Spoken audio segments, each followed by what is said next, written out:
Imagine one place with all the secrets of the world, all the sciences, all the philosophies, everything civilizations have written since the beginning of history gathered in front of you in one building. This is not a dream. This was a reality in the city of Alexandria. The Library of Alexandria, the name that still sends shivers down the spines of historians, because to this day we cannot understand how the greatest intellect of all humanity suddenly vanished. A legend, a conspiracy, or just negligence. My friend, I'm here to take you on a journey through time, a journey where we open ancient books, hear the voices of the scientists who lived, and see with our own eyes the flames consuming the history of humanity. The Library of Alexandria is not just a story of the past, it is a message for the present, because those who do not learn from history are sentenced to live it again. So get ready, because what's coming is not just a story, it's a mystery that will make you rethink the meaning of knowledge itself. المكتبة دي يا صديقي ما كانتش مجرد مبنى. It was like the university of the world before universities were invented. I want you to pay attention now, because there are some very respectable names coming up. My hero is Mosey II, and this is the man no one here would have known if it weren't for the library. He had a strange obsession. He wanted to collect every book in the world, like we now collect photos on mobile phones. Any ship entering the port of Alexandria would have its books inspected, the original copy taken and placed in the library and considered, and return it to the ship's owner. The copy was photographed, meaning it was like Google Drive 2,000 years ago. The historian Strabo, whom you can consider a journalist of the ancient world, traveled the countries and documented everything. He is the one who said that the library contained hundreds of thousands of scrolls. And here we find a genius named Eratosthenes. And this is the man who decided to calculate the Earth's circumference without satellites or GPS. He used a stick, the sun, shadows, and so on. He said the Earth is approximately spherical and its circumference is such and such. Believe it or not, the number he came up with was very close to the truth. And then came someone named Zenodotus, the first official librarian.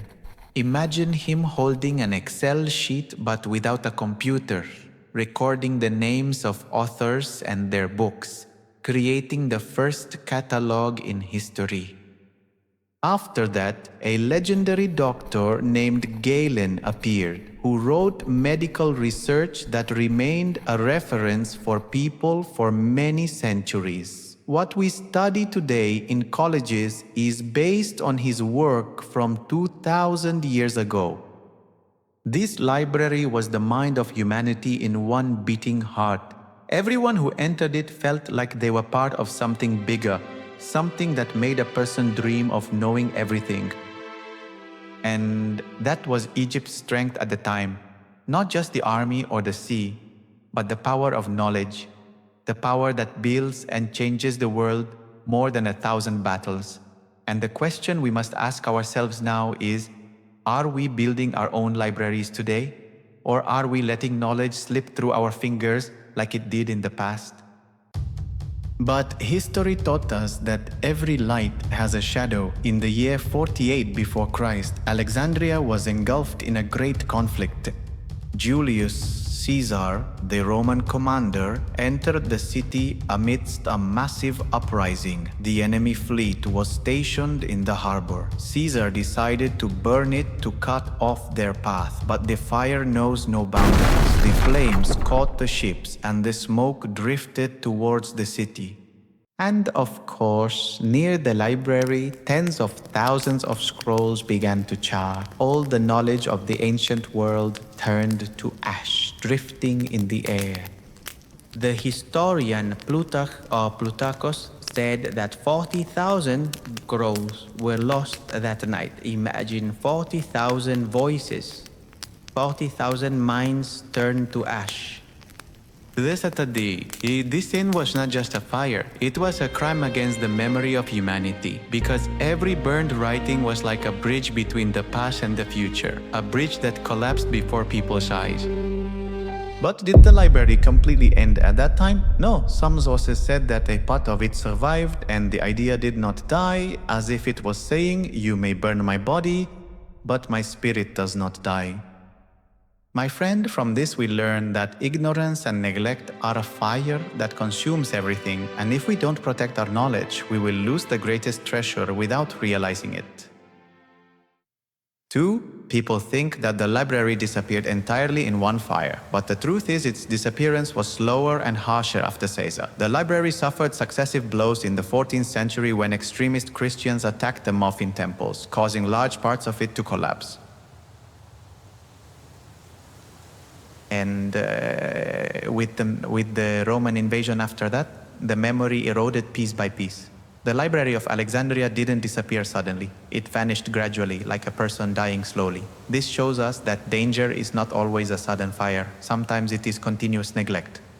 However, the idea of the library does not die. On the contrary, it has become a global symbol. Every scholar searches for the truth. Every book is written. Every student dreams of learning. This is an extension of the library. The scrolls were burned, but the spirit remained. The spirit that says, "Do not let your knowledge fade. Do not let your ignorance rule." Because knowledge is the only weapon that gives you the future. Today, as we live in the age of the internet, books, and sciences, the real question here is, are we building our own libraries or letting our time slip away like the case of the Alexandria Scrolls? History taught us something. Fire can destroy a building, but it cannot kill an idea. And our ideas are what determine whether we will be slaves to ignorance or kings on the throne of knowledge. The hard door.